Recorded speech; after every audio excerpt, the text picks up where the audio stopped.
So outline stitch basically creates the same effect as stem stitch, but we are working from the different direction, the opposite direction. So when I showed you stem stitch and we wanted to keep our thread on the right hand side and our needle on the left hand side, it's the opposite here. So we want to take our thread, stitch length ahead, and we want to bring our needle back, halfway back along, this time on the right hand side. So we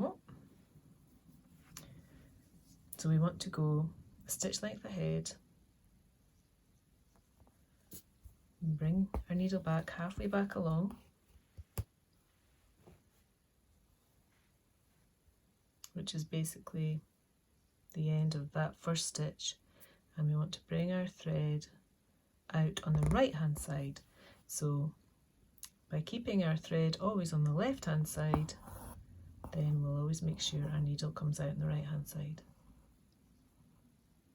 So again, I like to work horizontally, so I want to always make sure that my thread's up here, and that will make sure that I'm bringing my needle out on the right hand side.